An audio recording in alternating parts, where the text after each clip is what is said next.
ഇന്നത്തെ വീഡിയോയിൽ നമ്മൾ സംസാരിക്കാൻ പോകുന്നത് കേരളത്തിലെ ഏറ്റവും വലിയ ബിസിനസ് സ്ഥാപനമായ മലബാർ ഗോൾഡ് ആൻഡ് ഡയമണ്ടിൻ്റെ വരുമാനം എത്ര എന്നുള്ളതാണ്. അപ്പോൾ നിങ്ങൾ ആരെങ്കിലും മലബാർ ഗോൾഡിൽ നിന്ന് എപ്പോഴെങ്കിലും പർച്ചേസ് ചെയ്തിട്ടുണ്ടെങ്കിൽ നിങ്ങളുടെ എക്സ്പീരിയൻസ് എന്താണ്? അപ്പോൾ നിങ്ങൾക്കത് കമൻറ്റ് ബോക്സിൽ ഷെയർ ചെയ്യാം. അതുപോലെ തന്നെ നിങ്ങൾക്ക് ഏറ്റവും ഇഷ്ടപ്പെട്ട അല്ലെങ്കിൽ നിങ്ങൾക്ക് ഏറ്റവും വിശ്വാസമുള്ള കേരളത്തിലെ ജ്വല്ലറി ബ്രാൻഡ് ഏതാണ്, ഗോൾഡ് ജ്വല്ലറി ബ്രാൻഡ് ഏതാണ്, അതും കമൻറ്റ് സെക്ഷനിൽ പങ്കുവയ്ക്കുകയാണെങ്കിൽ എല്ലാവർക്കും ഉപകാരപ്പെടും. മലബാർ ഗോൾഡ് ഇന്ത്യയിലെ തന്നെ ഏറ്റവും വലിയ ജ്വല്ലറി ബ്രാൻഡാണ്. മലബാർ ഗോൾഡിന് താഴെയാണ് ടാറ്റയുടെ തനിഷ്കും അതുപോലെ തന്നെ കല്യാൺ ജ്വല്ലേഴ്സ് എല്ലാം വരുന്നത്. മലബാർ ഗോൾഡിന് ഏകദേശം 370-ൽ കൂടുതൽ ഷോറൂമുകൾ ലോകത്തിൻ്റെ പല ഭാഗത്തായിട്ടുണ്ട്. അതുപോലെ തന്നെ ലോകത്തിലെ ആദ്യത്തെ 5 ജ്വല്ലറി ബ്രാൻഡുകളിൽ വരുന്ന ഒരു ബ്രാൻഡാണ് മലബാർ ഗോൾഡ് ആൻഡ് ഡയമണ്ട്.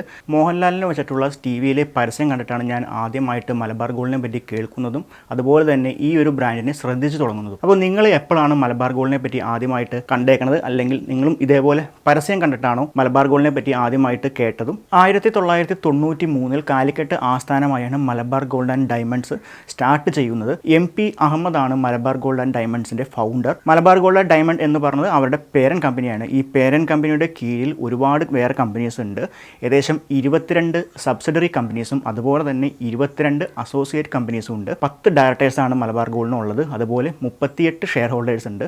ഈ 38 ഷെയർ ഹോൾഡേഴ്സ് ഉള്ളത് പേരന്റ് കമ്പനിക്കാണ്.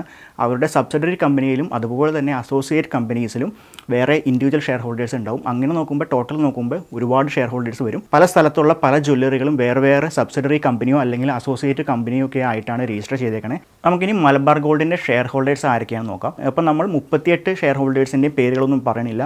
ഏറ്റവും കൂടുതൽ ഷെയർ ഓൺ ചെയ്യുന്ന 5 ആൾക്കാരുടെ പേരാണ് പറയുന്നത്. മലബാർ ഗോൾഡിൻ്റെ ഏറ്റവും വലിയ ഇൻഡിവിജ്വൽ ഷെയർ ഹോൾഡർ ഇതിൻ്റെ ഫൗണ്ടർ തന്നെയായ MP അഹമ്മദാണ്. അദ്ദേഹം ഓൺ ചെയ്യുന്നത് ഏകദേശം 18.08% ഷെയർസാണ് ഓൺ ചെയ്യുന്നത്. രണ്ടാമത്തെ ഏറ്റവും വലിയ ഇൻഡിവിജ്വൽ ഷെയർ ഹോൾഡർ എന്ന് പറയുന്നത് അദ്ദേഹത്തിൻ്റെ തന്നെ മകനാണ്. ഷംലാൽ മടത്തും പറമ്പത്ത് ആണ് രണ്ടാമത്തെ ഷെയർ ഹോൾഡർ. 10.02% ഷെയർസാണ് ഷംലാൽ ഓൺ ചെയ്യുന്നത്. മൂന്നാമത്തെ ഏറ്റവും വലിയ ഷെയർ ഹോൾഡർ എന്ന് പറയുന്നത് അബ്ദുൽ സലാം ആണ്. അബ്ദുൽ സലാം ഓൺ ചെയ്യുന്നത് 8.01% ഷെയർസാണ് ഓൺ ചെയ്യുന്നത്. നാലാമത്തെ ഏറ്റവും വലിയ ഷെയർ ഹോൾഡർ മായൻകുട്ടിയാണ്. മായൻകുട്ടി ഓൺ ചെയ്യുന്നത് 7.11% ഷെയർസാണ് മായൻകുട്ടി ഓൺ ചെയ്യുന്നത്. അഞ്ചാമത്തെ ഏറ്റവും വലിയ ഷെയർ ഹോൾഡർ നിഷാദ് അത്തിക്കോട്ടാണ്. നിഷാദ് ഓൺ ചെയ്യുന്നത് 5.01% ഷെയർസാണ്. അങ്ങനെ ഇവർ 5 പേരുമാണ് മലബാർ ഗോൾഡിൻ്റെ ടോപ്പ് ഷെയർ ഹോൾഡേഴ്സ്. നമുക്കിനി മലബാർ ഗോൾഡിൻ്റെ ഫിനാൻഷ്യൽ ഡീറ്റെയിൽസിലേക്ക് കിടക്കാം. അപ്പോൾ നമ്മൾ പറയാൻ പോകുന്നത് 2023-24 ഫിനാൻഷ്യൽ ഇയറിലെയാണ്. അതായത് ഏറ്റവും ലേറ്റസ്റ്റ് ഫിനാൻഷ്യൽ ഇയറിൽ റിപ്പോർട്ടാണ് നമ്മൾ പറയാൻ പോകുന്നത്. ഏകദേശം 2 ആഴ്ച മുമ്പാണ് ഇവർ ഗവൺമെൻറ്റിൽ ഫയൽ ചെയ്തത്. റിസർവ് ആൻഡ് സർപ്ലസ് മണി ആയിട്ട് കാണിച്ചിരിക്കുന്നത് 3886 കോടി 10 ലക്ഷം രൂപയാണ്. റിസർവ് ആൻഡ് സർപ്ലസ് മണി എന്ന് പറഞ്ഞു കഴിഞ്ഞാൽ മലയാളത്തിൽ നീക്കിയിരിപ്പ് കാശ് എന്ന് പറയും. അപ്പം നമ്മൾ നമ്മുടെ എന്തെങ്കിലും ആവശ്യങ്ങളെ കഴിഞ്ഞിട്ട് കുറച്ച് കാശ് നീക്കിരിപ്പായിട്ട് വയ്ക്കുമല്ലോ, അതിനാണ് റിസർവ് ആൻഡ് സർപ്ലസ് മണി എന്ന് പറയുന്നത്. ടാൻജിബിൾ അസറ്റായിട്ട് കാണിച്ചിരിക്കുന്നത് 658 കോടി 70 ലക്ഷം രൂപയാണ്. ടാൻജിബിൾ അസറ്റ് എന്ന് പറഞ്ഞു കഴിഞ്ഞാൽ കമ്പനിയുടെ കീഴിൽ വരുന്ന ബിൽഡിങ്ങുകൾ അതുപോലെ തന്നെ കമ്പനിയുടെ കീഴിലുള്ള വാഹനങ്ങളൊക്കെയാണ് ടാൻജിബിൾ അസറ്റിൽ വരിക. ഇൻവെൻട്രീസ് ആയിട്ട് കാണിച്ചിരിക്കുന്നത് 6326 കോടി രൂപയാണ് ഇൻവെൻട്രീസ് ആയിട്ട് കാണിച്ചിരിക്കുന്നത്. മലബാർ ഗോൾഡിൻ്റെ കേസിൽ ഇൻവെൻട്രീസ് ആയിട്ട് കൂടുതലും വരാൻ സാധ്യത ഗോൾഡും ഡയമണ്ടും അങ്ങനെയുള്ള കാര്യങ്ങളൊക്കെയാണ്. ക്യാഷ് ആൻഡ് ബാങ്ക് ബാലൻസ് ആയിട്ട് കാണിച്ചിരിക്കുന്നത് 658 കോടി 70 ലക്ഷം രൂപയാണ്. അതിൻ്റെ അർത്ഥം 2024 മാർച്ച് 30 അല്ലെങ്കിൽ 31-ാം തീയതി ആ ഒരു ടൈമിൽ ഏകദേശം 658 കോടി രൂപയാണ് കയ്യിൽ ക്യാഷായിട്ട് പ്ലസ് ബാങ്ക് ബാലൻസ് ആയിട്ടും കൂടെ ഉള്ളത്. അങ്ങനെ ടോട്ടൽ അസറ്റായിട്ട് കാണിച്ചിരിക്കുന്നത് 11,106 കോടി 60 ലക്ഷം രൂപയാണ് ടോട്ടൽ അസറ്റ് എന്ന് പറയുന്നത്. മലബാർ ഗോൾഡിൻ്റെ ആകെ ആസ്തിയായിട്ട് കാണിച്ചിരിക്കുന്നത് 11,106 കോടി 60 ലക്ഷം രൂപയാണ് മലബാർ ഗോൾഡിൻ്റെ ആകെ ആസ്തിയായിട്ട് കാണിച്ചിരിക്കുന്നത്. ഇനി നമുക്ക് എക്സ്പെൻസ് എത്രയാണെന്നുള്ളത് നോക്കാം. കോസ്റ്റ് ഓഫ് മെറ്റീരിയൽ കൺസ്യൂംഡ് ആയിട്ട് കാണിച്ചിരിക്കുന്നത് 21,189 കോടി 90 ലക്ഷം രൂപയാണ് കോസ്റ്റ് ഓഫ് മെറ്റീരിയൽ കൺസ്യൂംഡ് ആയിട്ട് കാണിച്ചിരിക്കുന്നു.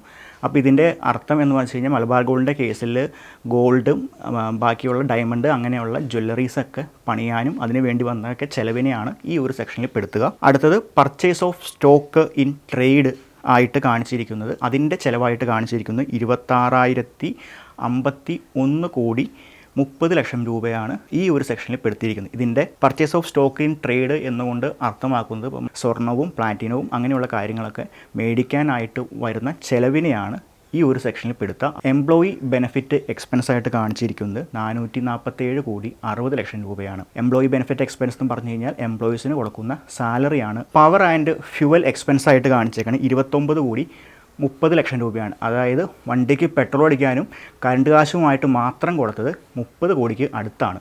അങ്ങനെ ആകെ ചിലവായിട്ട് മലബാർ ഗോൾഡ് 2023-24 ഫിനാൻഷ്യൽ ഇയറിൽ കാണിച്ചേക്കുന്നത് 46,808 കോടി 40 ലക്ഷം രൂപയാണ്. അതായത് ഈ കഴിഞ്ഞ ഫിനാൻഷ്യൽ ഇയറിലെ ആകെ ചിലവെന്ന് പറയുന്നത് 46,808 കോടി 40 ലക്ഷം രൂപയാണ്. ഇനി നമുക്ക് വരുമാനം എത്രയാണെന്നുള്ള കാര്യം നോക്കാം. മലബാർ ഗോൾഡിൻ്റെ വരുമാനം എന്ന് പറയുന്നത് 48,208 കോടിയാണ്. 2023-24 ഫിനാൻഷ്യൽ ഇയറിലെ മലബാർ ഗോൾഡിൻ്റെ വരുമാനം എന്ന് പറയുന്നത്. എനിക്ക് തോന്നണേ ഏറ്റവും കൂടുതൽ വരുമാനമുള്ള കേരള കമ്പനി ആയിരിക്കും മലബാർ ഗോൾഡ് ആൻഡ് ഡയമണ്ട്. 48,000 കോടി വരുമാനമുള്ള വേറൊരു ബിസിനസ് കേരളത്തിൽ ഉണ്ടാവാനുള്ള ചാൻസ് വളരെ കുറവാണ്. എൻ്റെ ഒരു റിസർച്ച് ചെയ്ത് മനസ്സിലായത് മലബാർ ഗോൾഡാണ് ഏറ്റവും വരുമാനമുള്ള കേരള ബേസ്ഡ് കമ്പനി എന്നാണ്. മലബാർ ഗോൾഡിനേക്കാളും വരുമാനമുള്ള ഏതെങ്കിലും കേരള ബേസ്ഡ് കമ്പനി ഉണ്ടോ എന്നുള്ളത് നിങ്ങൾക്ക് അറിയാമെങ്കിൽ അത് നിങ്ങൾക്ക് കമൻറ്റ് ബോക്സിൽ രേഖപ്പെടുത്താം. അപ്പോൾ നമുക്കിനി പ്രോഫിറ്റ് എത്രയാണെന്നുള്ളതും ആ പ്രോഫിറ്റിലേക്ക് എങ്ങനെ എത്തി എന്നുള്ള കാര്യം നോക്കാം. ഓപ്പറേറ്റിംഗ് പ്രോഫിറ്റായിട്ട് കാണിക്കുന്നത് 1410 കോടിയാണ് ഓപ്പറേറ്റിംഗ് പ്രോഫിറ്റായിട്ട് കാണിക്കുന്നത്. അപ്പോൾ അതിൻ്റെ ഒപ്പം തന്നെ അതർ ഇൻകമായിട്ട് ഒരു 154 കോടി 50 ലക്ഷം രൂപ അതർ ഇൻകമായിട്ട് കാണിക്കുന്നുണ്ട്. അപ്പോൾ മലബാർ ഗോൾഡിൻ്റെ അതർ ഇൻകം തന്നെ വേറെ പല ബിസിനസ്സുകളുടെ ടോട്ടൽ റവന്യൂക്കാളും കൂടുതലുണ്ട്. അതർ ഇൻകം മാത്രം 154 കോടിയുണ്ട്. അപ്പോൾ ഓപ്പറേറ്റിംഗ് പ്രോഫിറ്റായ 1400 കോടിയുടെ ഒപ്പം തന്നെ ഈ അതർ ഇൻകമായ 154 കോടി കൂടെ കൂട്ടും. എന്നിട്ടാണ് ഫൈനൽ പ്രോഫിറ്റ് കാൽക്കുലേറ്റ് ചെയ്യുക. അപ്പോൾ ഇതിൽ ഡിപ്രിസിയേഷൻ എക്സ്പെൻസ് ആയിട്ട് ഒരു 188 കോടി 30 ലക്ഷം രൂപ കാണിച്ചിട്ടുണ്ട്. അതിൻ്റെ അർത്ഥം അവരുടെ അസറ്റിലൊക്കെ വരുന്ന ഇയർലി ഡിപ്രിസിയേഷൻ വരുന്ന അതിൻ്റെ ഒരു എമൗണ്ട് കാൽക്കുലേറ്റ് ചെയ്തിട്ട് അത് ഓപ്പറേറ്റിംഗ് പ്രോഫിറ്റിൽ നിന്ന് കുറയ്ക്കാനുള്ള ഒരു പ്രൊവിഷൻ ഉണ്ട്. അപ്പോൾ അതിൻ്റെ കണക്കായിട്ട് കാണിച്ചേക്കുന്നത് 188 കോടി 30 ലക്ഷം രൂപയാണ്.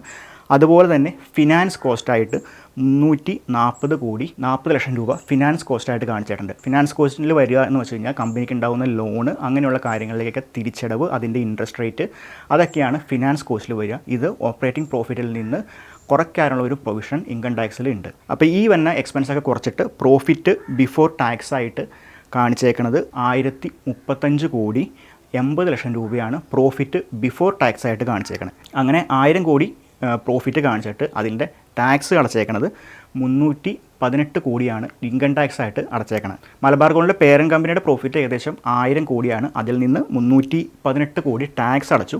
അപ്പോൾ അതിനുശേഷമുള്ള മലബാർ ഗോൾഡിൻ്റെ ഓപ്പറേഷനിൽ നിന്ന് മാത്രമുള്ള പ്രോഫിറ്റായിട്ട് കാണിച്ചേക്കുന്നത് 717 കോടിയാണ്. അതിൻ്റെ ഒപ്പം തന്നെ അസോസിയേറ്റ് കമ്പനികളിൽ നിന്നും ജോയിൻറ്റ് വെഞ്ചേഴ്സിൽ നിന്നൊക്കെ വരുന്ന പ്രോഫിറ്റ് 136 കോടി കാണിച്ചിട്ടുണ്ട്. ആ 136 കോടി കൂട്ടി ആകെ ഫൈനൽ പ്രോഫിറ്റായിട്ട് കാണിച്ചേക്കുന്നത് 853 കോടി 90 ലക്ഷം രൂപയാണ് മലബാർ ഗോൾഡിൻ്റെ 2023-24 ഫിനാൻഷ്യൽ ഇയറിലെ ഫൈനൽ പ്രോഫിറ്റായിട്ട് കാണിച്ചേക്കുന്നത്. 853 കോടി 90 ലക്ഷം രൂപ. അപ്പോൾ നിങ്ങൾക്ക് ഈ വീഡിയോനെ പറ്റിയുള്ള അഭിപ്രായം കമൻറ്റ് സെക്ഷനിൽ രേഖപ്പെടുത്താം. അതുപോലെ തന്നെ നിങ്ങൾക്ക് ഏതെങ്കിലും ഇതേപോലത്തെയുള്ള ഫേമസ് ബ്രാൻഡിൻ്റെയോ ഫേമസ് സെലിബ്രിറ്റികളുടെയോ ഒക്കെ ബിസിനസ്സിനെ പറ്റി അറിയാൻ താല്പര്യമുണ്ടെങ്കിൽ അത് കമൻറ്റ് സെക്ഷനിൽ രേഖപ്പെടുത്താം. നമുക്ക് അതിൻ്റെ ഫിനാൻഷ്യൽ ഡീറ്റെയിൽസിൽ അവൈലബിൾ ആവുകയാണെങ്കിൽ നമ്മൾ അതിനെപ്പറ്റി ചെയ്യുന്നതാണ്. അപ്പോൾ അടുത്തൊരു വീഡിയോയുമായിട്ട് വീണ്ടും വരാം. താങ്ക്